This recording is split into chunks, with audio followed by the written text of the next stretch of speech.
نبی کریم صلی اللہ علیہ وسلم پدے حدیث کی د نیکو بیبیانو ذکر کئی کما بیبی چه 5 وقته مز کئی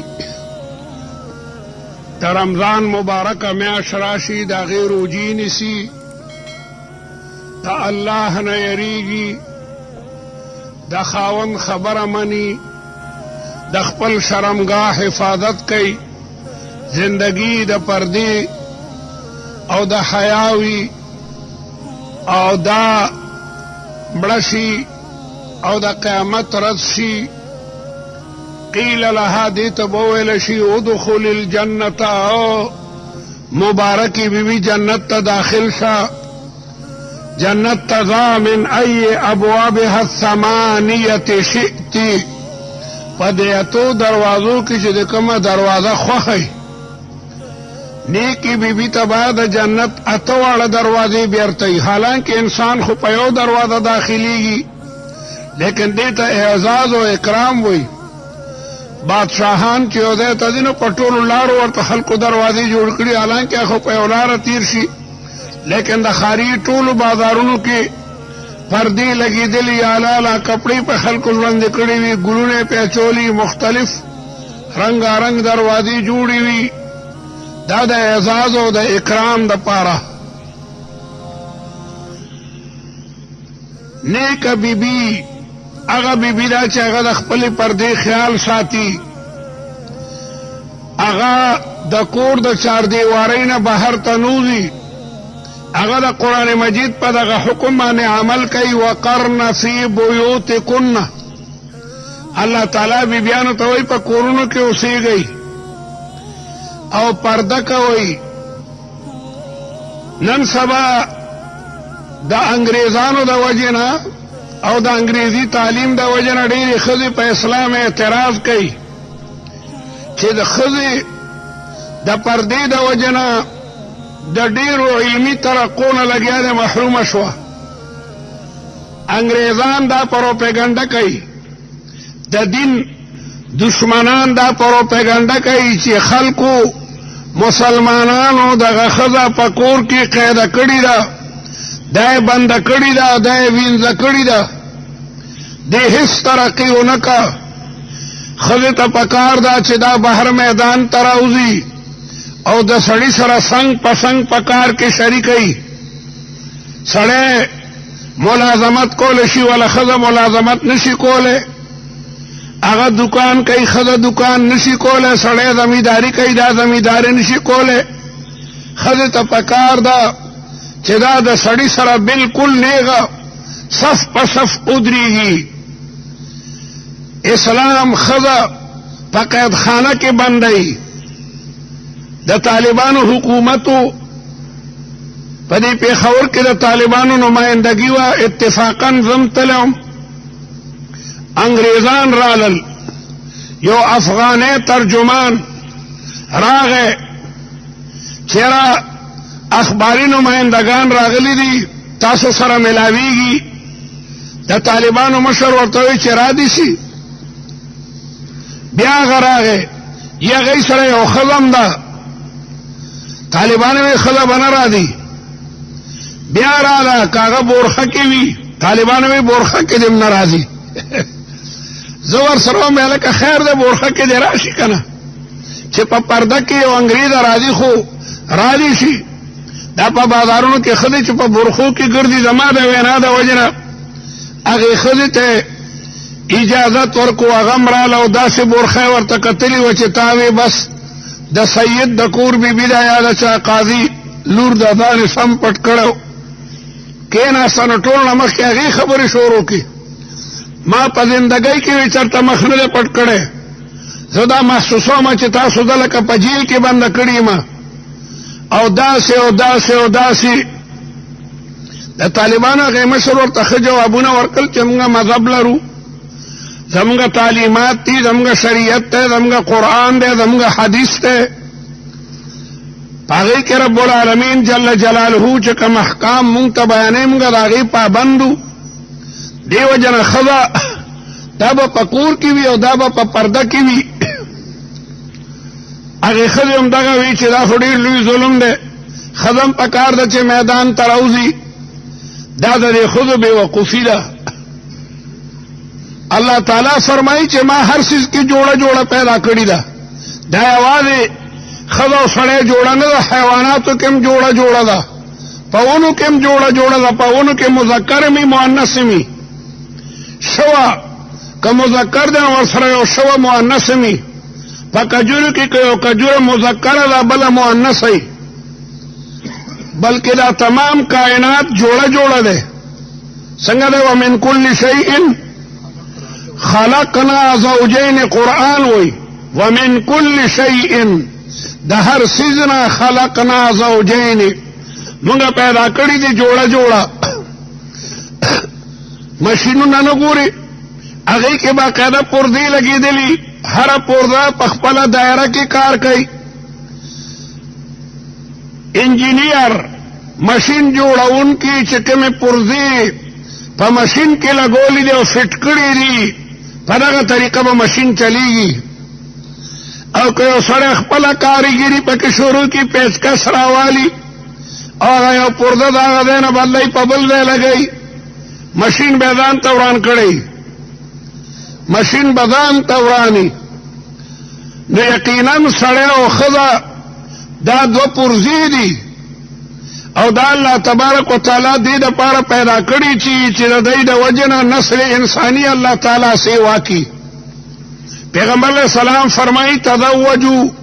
الودود الولود، د هغه بیبیانو سره واده کوئ چې د خاوندانو سره مینه مي او بچیم راړي. فإني أباهي بكم الأمم، زه به په نورو امتونو باندې فخر کوم، زما امت به ډېري.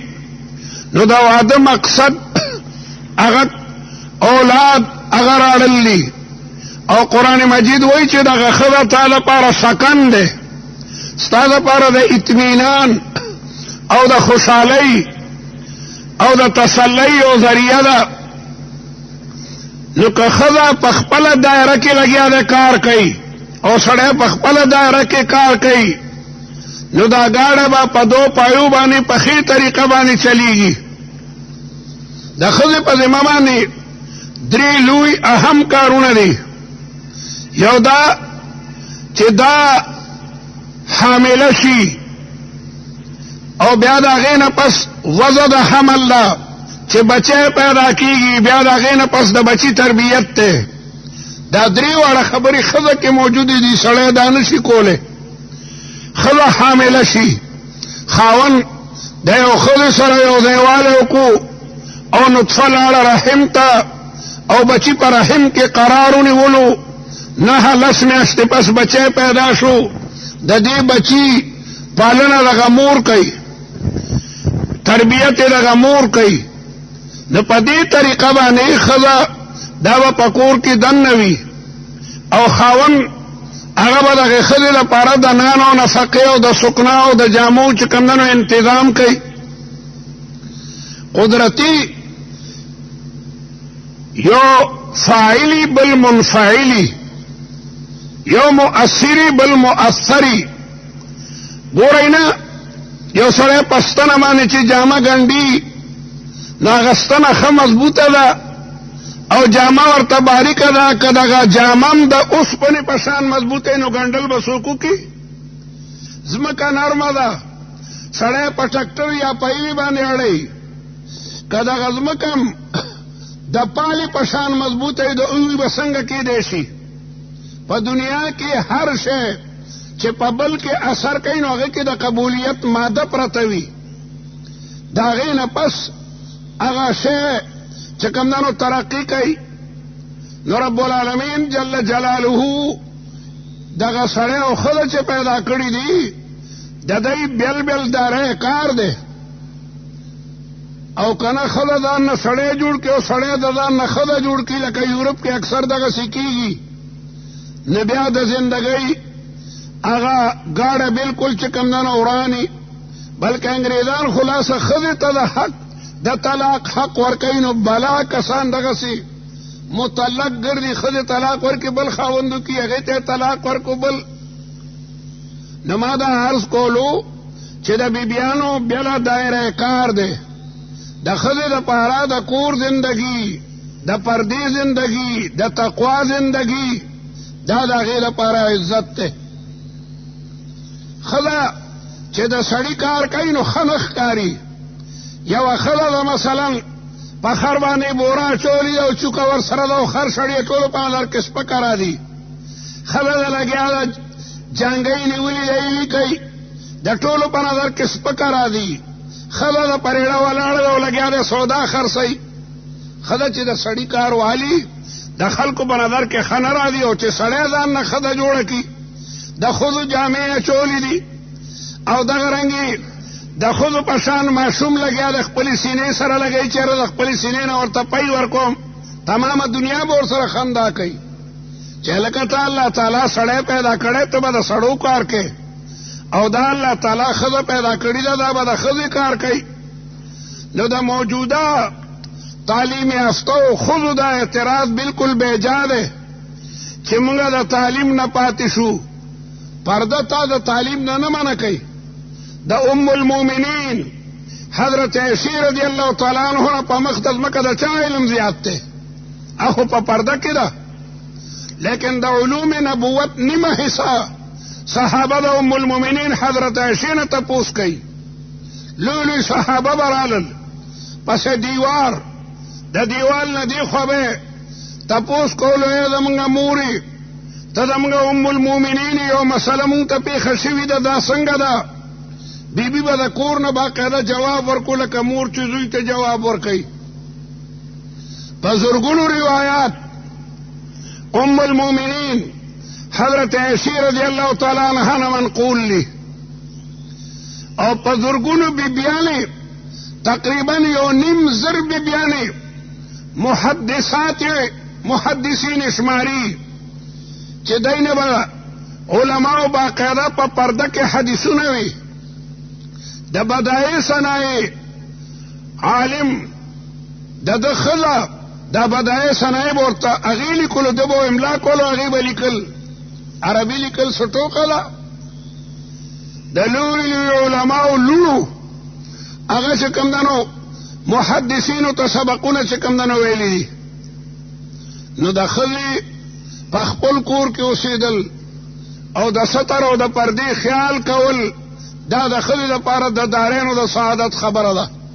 پیغمبر علیه السلام ځکه فرمایي ایما امرأة کما بیبي صلت خمسها چې پنځه مونځونه کوي وصامت شهرها او د رمضان روجې نیسي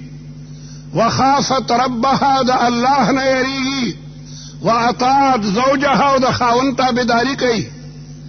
وحفظت فرجها د خپل حیا خیال ساتي د خپل شرمګاه خیال ساتي قیل لها یوم القیامه دیته به د قیامت پر ورځ وویل شي ادخل الجنه من ای ابوابها الثمانیه شئت نن ښځه بالکل بار ته راووته او د ځان نه سړی جوړ کو تاسو ګورئ چې کومې ښځې کالجونو ته روانې وي یا سکولونو ته ستر پرده نشته دی او دا مخې بالکل هغه بدنمکه ښکارېږي هغه حسن بالکل ویندل شوی او ډېر ظالمان ښځې دمې راولي او ګډوي یې دا هم د چا لور ده دا هم د چا خور ده ته چې په خپله لور باندې خفه کېږي چې هغه یو میدان کې ګډېږي او خلک یې تماشه کوي داسې د بل په لور خور باندې شرم وکړه حاجي محمد امین رحمت الله علیه لوی مجاهد تیر شوی دی دا د تورنګزو حاجي صاحب خلیفه او یو ډېر لوی مجاهد انسان و چرته به هم چې چا واده ته ډمې راوستې وي حاجي صاحب به ورغی مریدان به ورسره و هغه خلک به یې منع کړو چې ډمې مه ګډوئ دا ډم هم د چا خور ده د چا لور ده او دا په دې طریقه باندې مه بې عزته کوئ یو ځل یو خان د زامنو ودونو کې ډمې راوستې وې ګورم که نه حاجي صاحب د راشي چې سمو مې کو نه ما منې کوي حاجي صاحب خو مجاهد و اخو د خانانو نوابانو نه یریدو ویجی هغه خان خو ډېر غصه دی او ویلي دي که حاجي صاحب راغی نو ځان به بې عزته کوي ډېره ښه ده زه خو به د حق آواز هغه ته رسوم، هغه مني او که نه مني. راغی د خان ډېره لویه دیره وه، خو دروازې ټولې بندې وي، لوی لوی دروازې وي. حاجي صاحب مریدانو ته ذکر شروع کوي، بس د کلمې ډېر لوی زور دی. هغه د لا اله الا الله لا اله الا الله ویر چې کوم دنو شروع کړو. د کور هغه مالکم چې کلمه واورېده نو شرمنده شو، یاره حاجي صاحب راغلی دی، واسې نه چېرته په خیرو باندې مبتلا نشم،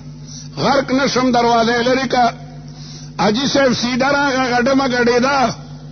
او حاجي محمد امین رحمت الله علیه په خپل صادر واچولو چې ته زما لورې د هر چا شي، لیکن یوه زنانه ده، د هر چا خور او د هر چا لور ده.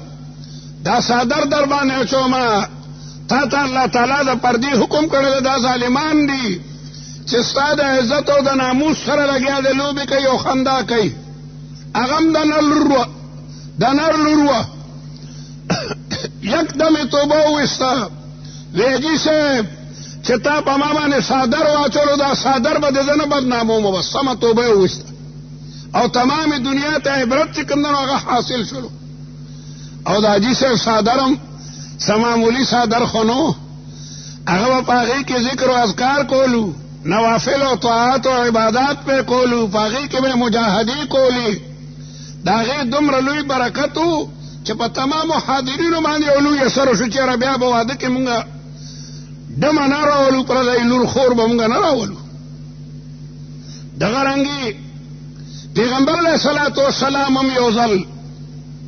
د حاتم طایی لور په یو جهاد کې د مسلمانانو په لاس کې قیده شوه، او نورې ښځې م قیدیانې وي، سړي م قید و، او د رسول الله خدمت کې پیښ شو، راوړاندې کړل. د هغې په سر لوپټه نه وه.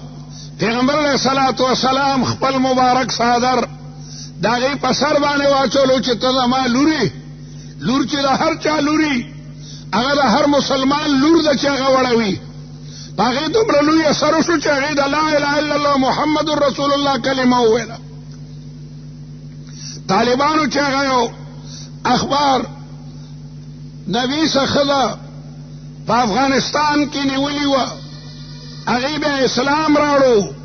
هغې وی طالبانو ما ته په داسې د عزت په نظر کتل چې ما تر وړم داسې نه دي کتلي،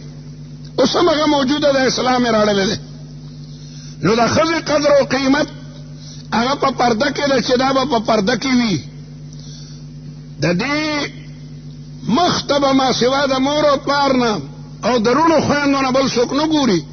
موږ هم عجیبه یو که نه چېرته لرې خپل موی لرې په یو شل واسطو باندې هغه نه موږ ستر نه کوو، لکه دا حالانکې ستر د تره د زوی نه به هم ښځه کوي، د ماما د زوی نه به هم کوي. الله تبارک وتعالی د پردې ډېر لوی حکم کړی دی قرآن مجید کې، او د رسول الله مبارک په حدیثو کې د پردې ډېر لوی حکم دی. او هغه ښځه د ایمان په حلاوت، هغه ځوان د ایمان په حلاوت باندې پوهېږي چې هغه د ستر او د پردې چې کوم دی نو هغه خیال ساتي. نو نن سبا خلق بالکل د دې پروا نه کوي. د خدای دپاره مسلمانانو خپلې لوڼو ته باقاعده په کور کې وصیت او نصیحت کوئ چې لورې ګوره که سکول ته م دی نو بورخه کې به ځي. تاسو ګورئ کومې جینکۍ چې د قرآن مجید د یادولو مدرسو ته ځي، د دین د زده کولو مدرسو ته ځي، باقاعده بورخه کې روانوي. بورخه کې روانوي. د مسلمان په نظر څومره خلک چې دا پاکه بیبي ده، حیا او پرده کې روانه ده، او چې نه دغسې سرې سرتوري مخې څرګندي، دا د قرآن مجید مخالفت کوي، دا د رسول الله مبارک د احادیثو مخالفت کوي، او دا د آخر زمانې نښې دي. پیغمبر علیه السلام وایي زمانه به راشي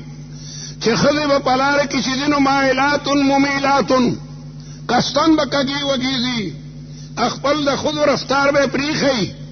دې لپاره ممیلات چې د خلکو هغه زړونه خپل طرف ته چې کوم دی نو مایله کي. بظاہر به جامع چولی لیکن اگر جامع به جامع نیوی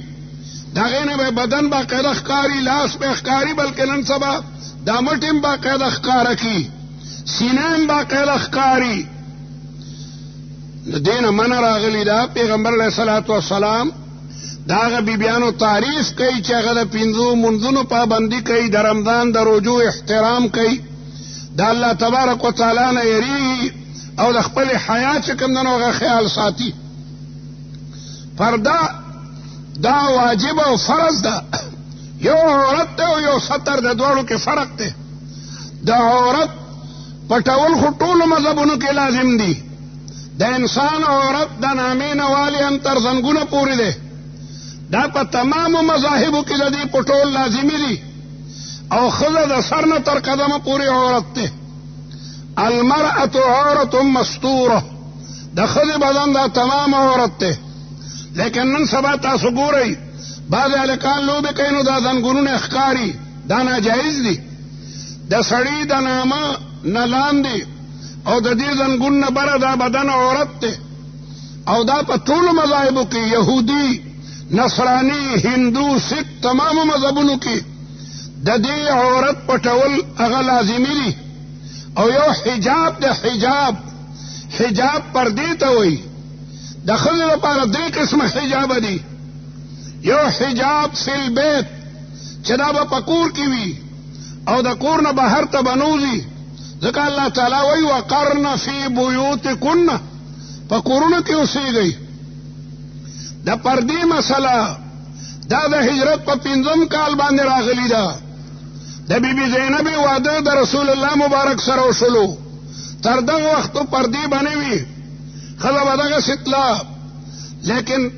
په 5مه هجرۍ کې چې د حضرت زینب رضی الله تعالی عنه واده شو نو د پردې حکم قرآن مجید کې چې کوم دی هغه نازل شلو او بیا د هغې نه پس ښځې به باقاعده بورخو کې بهر ته وتې نو د ښځې لپاره یو حجاب فی البیت ته چې دا به کور کې دننه وي او یو کور ته به پردی سړی قطعا نه ځي د کور دیوالونه دي د کور دروازه ده پردی سړی به قصدن یو کور ته نه داخلېږي او نه به د دروازې په چرونو کې ګوري د دروازې معنا دا ده چې دا د پردې کور دی دغه رنګ یو سړی راغلی د رسول الله مبارک دروازې سره ولاړو په چر کې کتل پیغمبر علیه السلام سره په لاسو کې قینچي وه سړی لرې شوې دا قینچي درته په سترګو کې ومنډم د دروازې مقصد سي د دروازې مقصد خدا دی چې دا د پردې ځای دی په دیوال باندې موچتېږه د دروازې په سرو کې چې کوم دنه مه ګوره دې ته وایي حجاب بالبیت او دویم حجاب بالبرقه دی ښځه کو د کوره د ضرورت دپاره ځي ناجوړه د اسپتال ته ځي یا مور او پلار کره ځي دا به باقاعده برخه کې بند دی قرآن وایي یدنین علیهن من جلابیبهن دا بیبیانې به په ځان باندې باقاعده خپل پړوني هغه اچوي او د سر نه تر قدمو پورې دا تمام بدن به دې چې کوم نه پټ کړی وي دې ته حجاب بالبرقه وایي او یو حجاب چې کوم نه په کور کې هم دی ښځه چې په کور کې وینو مواضع د زینت په چې کوم نه هغه پټ ساتي نو کومې بیبیانې چې د پردو خیال ساتي الله تبارک وتعالی د دنیا او د آخرت خوشحالۍ به د هغې چې کوم نه نصیبه کوي دروغ وایي چې ښځه د ترقۍ نه پاتې ده دا خو ترقي نه ده چې یو ښځه د سړي سره په کارخانه کې یو ځای لګیا دی کار کوي یوې ښځې سره په یو سړي سره په فرم کې یو ځای لګیا دی کار کوي شریعت خو ښځې ته ډېر لوی مقام ورکړی دی چې دا د کور امیره ده دا د کور حاکمه ده خاوند غریبي ټول ورځ لګیا دی نان او نفقه ورته ګټي او دا د ښځه مدې په کور کې د خپلو بچو چې کوم دنو تربیت کوي یوه ښځه چې مثلا مجسټریټه ده یوه ښځه چې پولیس کې نوکري کوي یوه ښځه چې وکیله ده یوه ښځه چې څه په عهده باندې ده دا به د خپل بچي تربیت څنګه کوي حالانکه د بچی تربیت دا په ښځه باندې لازم دی د انګلند خلک ډیر په دې ارمان کې دي چې زما پلار نه معلوم چې زما پلار کم دی هلته د مور نوم لیکي ځکه پلار یې پته نه لګي مور خو کوڅه ګشته چرګه ده چرته چې هګۍ واچوله ګرځي هلته چې کوم دی نو مدر نیم څه ده د مور نوم یې چې کوم دی نو څه دی نو ما دا عرض کولو چې د خدای دپاره د خپلو بچو حفاظت وکړئ بچو ته دینی علوم وښیئ د پردي حکم ورته وښیئ مور او پلار به په دې باندې باقاعده نیوی شي الله تبارک وتعالی به د مور او پلار نه تپوس کوي ولتسألن یومئذ عن النعیم د قیامت پر ورځ به تاسو نه د نعمتونو باره کې تپوس کېږي نو اولاد په نعمتونو کې لوی نعمت دی تا نه به رب العالمین تپوس کوي چې تا بچي ته د اسلام تعلیمات ښیو تا بچی ته د دین خبرې خیلې وي د دې باره کې به تپوس کېږي پخوانو خلکو به د خپلو بچو پوره نګهداشت کولو بلکې ډېر خلک به بچي سره تلل استاد ته به یې بوتلو چې د دین خبرې زده کړي ډېر تکړه خلک انګریزي تعلیم کې هغه ایم اے به کړی پی ایچ ډي به یې کړي د دین نه نه خبر ما ته یو پروفیسر ووی ډېره موده شوه د نوخار په کالج کې پروفیسر و یاره جی او تپوس در نه کوم مې څه د مدینه منوره کې خو د رسول الله مبارک قبر ده که نه نو دې خانه کعبه کې د خدای قبر ده مې ظالمه دا ته سوې ته لا پروفیسري ته پروفیسري ته بچو ته څخې یعنی یو سړی ځان ته پوره استاد وایي چې زه بچو ته تعلیم ورکوم زه د انګلیش یا زه د کیمسټرۍ یا یو بل مضمون پروفیسر یم او د دین باره کې درته پته نشته دی قادیانی به یو نوجوان سره په بحث شي او زموږ نوجوانانو ته بالکل ورو جواب نه ورځي یو ځل دغسې کراچۍ نه را روانم او یو قادیاني د کالجانو سره بحث باقاعده شروع کړی چې غلام احمد قادیانی پیغمبر دی او بیا یې ورسره د عیسی علیه السلام بات شروع کو چې عیسی علیه السلام هغه مړ دی یهودیانو پانسي کړی ما ته رالل کالجیان چېره راشه دا قادیانی څه وایي هلکه مې تاسو هم کالج کې سبق وایي یو مسلمان ته خو کم از کم د خپل دین معلومات پکاري عقیده ورته پکاري چې سبا هغه یو سړي سره خو باس کولی شي قادیانی په غلطه دی کافر او مرتد دی لیکن هغه خپل دین دومره رټاو کړی چې زموږ د کالج هلکانو سره بیا بحث نشي کولی اندازه ولګوئ دا زموږ کلي خو بیا د الله لوی احسان دی تاسو لږ ښاریو ته ورشئ ښځې بالکل په سر باندې اسني دغسې لغړه باقاعده په بازارونو کې ګرځي پیغمبر علیه الصلاة والسلام تعلیمات دي چې د قرآن تعلیمات دي چې سړی به نظر ښکته ساتي قرآن وی قل للمؤمنین یغضوا من ابصارهم مؤمنانو ته وایي چې نظرونه ښکته ساتئ قرآن وی قل للمؤمنات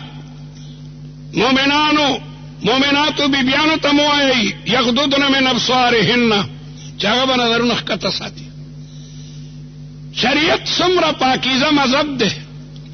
قرآن څومره سوچا او پاکیزه تعلیمات ورکوي الله تعالی پاک دامنی غواړي پاک دامنی نو بیبیانو ته وایي چې نظرونه ښکته ساتئ او سړو ته وایي چې نظر ښکته ساتئ زنا حرامه ده نو کوم څیزونه چې د زنا دپاره محرکات دي اسباب دي هغه هم الله تعالی حرام کړي پردی ښځې ته کتل دا سړی په زنا باندې چې کوم دنو مجبوره کوي د پردی ښځې آواز اورېدل دا سړی په زنا باندې مجبوره کوي نو د دې ټولو نه منع راغلي ده رسول الله فرمایي العینان تزنیان دا سترګې هم زنا کوي و زناهم النظر د دې زنا پردی ښځې ته کتل دي غوږم زنا کوي چې یو سړی د پردی ښځې ګانا اوري نن څومره مسلمانان دي چې هغه د ښځو باقاعده سندرې اوري څومره ځوانان دي چې بازارونو کې کستن دې دپاره دي چې په پردی لور خور باندې خپل سترګې خښې کړي هغه لاس زنا کوي چې یو سړی اجنبي ښځې ته دا لاس ورړي هغه خپې زنا کوي چې سړی داسې ځای ته ورځي چې هغه د زنا مرکزي دا تمام بدن نه باقاعده تپوس کېږي. دغه رنګې هغه ښځم مجرمه ده چې که څنګه د کور نه وځي بابا باندې کې پلانکي بابا ته ځم سر مې خوږېږي پلانکي ځای ته ځم او ځي بازار ته او په بازار کې پردو ځوانانو ته باقاعده ګوري. قرآن حکم ده قل للمؤمنین زما خوږه پیغمبره دې مؤمنانو ته ووایه چې دوی نظرونه ښکته ساتي او ای زما خوږه پیغمبره قل للمؤمنات مؤمناتو ښځو ته ووایه یغضضن من ابصارهن چې نگاه به چې کوم ښکته ساتئ. د دې باره کې باقاعده تپوس کېږي. نو رب العالمین جل جلاله دې مونږ ټول زمونږ بیبیانې او زمونږ لوڼه او خویندې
قرآن حکم ده قل للمؤمنین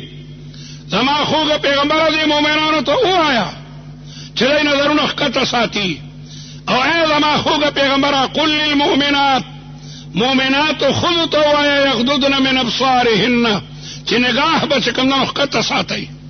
د دې باره کې باقاعده تپوس کېږي. نو رب العالمین جل جلاله دې مونږ ټول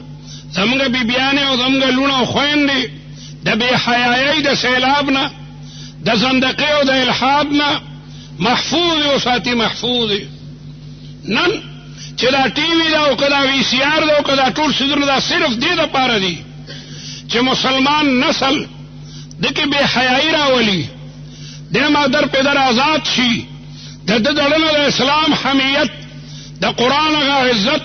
د پیغمبر هغه عزت چې کوم نه وباسي. دا کافرانو چې کومه قصه کړې دا دې دپاره کوي. لیکن الحمدلله الله تبارک وتعالی کافران ذلیله کړل مسلمان که ډېر کمزور هم شي لیکن دی د خپل دین په بېعزتۍ باندې د خپل پیغمبر په بېعزتۍ باندې بیا د خپل جان ورکولو ته چې کوم نه تیاري. د پیغمبر علیه الصلاة والسلام مینه دا په ټولو مینو باندې بیا غالبه ده. رسول الله فرمایي لا یؤمن احدکم یو سړی کامل مؤمن به هله ګرځي حتی اکون احب الیه من والده وولده والناس اجمعین چې زما مینه د هغه په زړه کې د مور او پلار او د اولاد او د هر سره چې کوم نه زیاته او دا صحابه ثابته کړې وه دا تابعینو ثابته کړې وه دا په هره زمانه کې مسلمانانو ثابته کړې ده. لیکن یو خبره درته کومه دا مونږ چې جلسې احتجاجونه کوو په کار ده چې ډېر په پرامن طریقې باندې پرامن طریقې باندې بعضې نوجوانان د مسلمان دکان ته ورشي نو د مسلمان دکان ته به په بد نظر نه ګوري.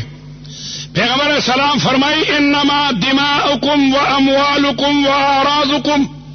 حرام علیکم كحرمت یومکم هذا. ها ټیک ته چې کوم کافرانو دا کار کړی دی د هغه کپنیانو ته که نقصان رسوي د هغه مال ته که نقصان رسوي د هغه د ملک برآمدات که ته بندې بالکل پکار ده. لیکن بعضې کسان دې ته خیال نه کوي چې رواني او ناڅاپه د یو مسلمان په دکان باندې حمله وکړي. ټیک ته مسلمان نه غلطي شوي ده پکار دا وه چې دکان یې بند کړی وی لیکن بیا هم په نرمۍ هغه ته ویل پکاري چې هلکه نن خو تا ته پته ده چې تمامو مسلمانانو هړتال کړو نو د مسلمان د دکان نشه اوړل او تختول دا مناسب نه دي. د مسلمان مال، د مسلمان وینا، د مسلمان آبرو په بل مسلمان باندې چې کمدنو حرامه ده. وعلى كل حال رب العالمین جل جلاله دې ستاسو زموږ د ټولو دنیا عقبا ښه کي. پروردګاره نوی نسل ځوانان او جینکۍ دا د بې حیایي د دغې دور نه وساتي. پیغمبر علیه الصلاة والسلام په مخ کې یو صحابي ډوډۍ خوري او صحابي نه بسم الله یې شوه. انسان دی. رستو ورته رایاده شوه بسم الله اوله و آخره. رسول الله مبارک تبسم کو. پیغمبر علیہ السلام مسکے شلو. صحابی وی ولی ما نجی بسم اللہ کی سا غلطی شوئے نا تا سرا نخاندم تا سرا باقیدہ شیطانم ڈوڑی خوڑلا خو چې بسم الله دی وی هغه چې څه خوړلی واټولې وغورځول. شاه ولی الله صاحب لیکي چې زما یو میلمه راغی، ما هغه ته د میلمستیا خوراک راوویستو او ما ډوډۍ خوړلې وه. زما میلمه یوازې ډوډۍ خوړه، نو روټۍ ځان ته داسې بره شوه. نه ورته بره نه چا کونډاړه مه کړې ده، نه ورسره مده ده. او داسې زما هغې ملګري در ووایي بسم الله اوله و آخره. روټۍ بیا راله په دسترخوان پرېوته او یو غیبانه آواز وشو درنه مو تختولم درنه خو په بسم الله مو رانه قابو که. بسم الله کې دومره لوی چې کوم دنو برکت دی. د کالج هلکان یو هوټل ته راغلل، هلته یو تبلیغي غریب هم ناستو. دې هلکانو ته طعام راغی، ښې غوښې او سسه او دغسې شروع کړو. هغه ورته د خدای انصافدارو کم از کم بسم الله الرحمن الرحیم خو وایئ. دا کالجان ډېر په غرور او په نشه کې وي. وټ از دس وایي نو دی وایي زه د انګریز بچی یم. وی بسم الله زموږ اړه ده. هغه ورته خدای مو غرق کا. حدیث کې راځي کل امر ذی بال